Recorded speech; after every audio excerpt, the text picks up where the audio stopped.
For the 20th Sunday in Ordinary Time, I really just want to highlight 2 points, one from the first reading and one from the Gospel. In the first reading, we hear in the prophet Isaiah that those who keep the Sabbath from profanation and obey the covenant, or keep the covenant of the Lord, He will make them joyful in His house.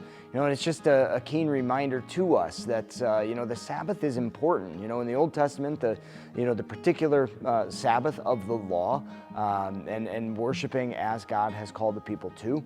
But in the New Covenant as well, our Sabbath has been moved to the next day, the Lord's Day, Sunday, and God has called us to keep the covenant too, to renew the covenant. In our celebration of the Eucharist, we are called to renew our baptism, really, to be reminded every week of the relationship that we've entered into, and the price that it was for us to be saved, to be redeemed. So that's what we do. We renew that relationship, that covenant, every week when we come to Mass. And what's the promise? For those who keep the covenant, for those who keep the Lord's Day, God will make them joyful in the Lord. And if we allow that to be the anchor of our week, if we say that this is just something that it's non-negotiable, like this is just what I'm going to do, it reorders your life. We have that anchor to keep us with the Lord, and He'll bring us the joy that our hearts desire. So that's thing one, just a note about the Lord's Day.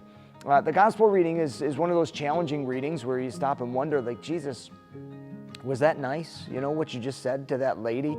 And it's the story of the Canaanite woman who, her daughter is tormented by a demon, and Jesus is saying, well, it's not fit to give what belongs to the children to dogs. And He's talking about the children of Israel, and He's talking about pagan people, so non-Israelites, non-Jews. And, it sounds really harsh, but, I've come to a real understanding of this exchange, and Jesus knows the frantic nature of her heart, and He knows just the turmoil that's going on there. And I think He wants to do two things.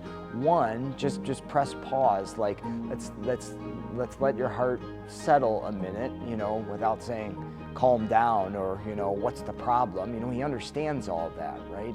But He also wants to draw that desire and that want within her heart for Him and His power out a little bit. So He goes through this exchange with her to get to this point in her where she's able to express in extraordinary humility, who she is in comparison to Him, and the power that He has to save her and her child's life.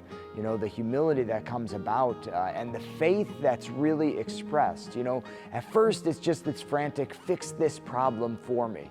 And by the end of that short exchange, she's really expressing a faith that she really didn't quite have the words for in the beginning. So, Jesus isn't doing anything wrong. He's not being not nice. I mean, that's really in the context of a fairly reasonable exchange for the day, but he's doing right by her in allowing the depth of the faith that she so desires to come to the surface of her own heart, and so be able to express it.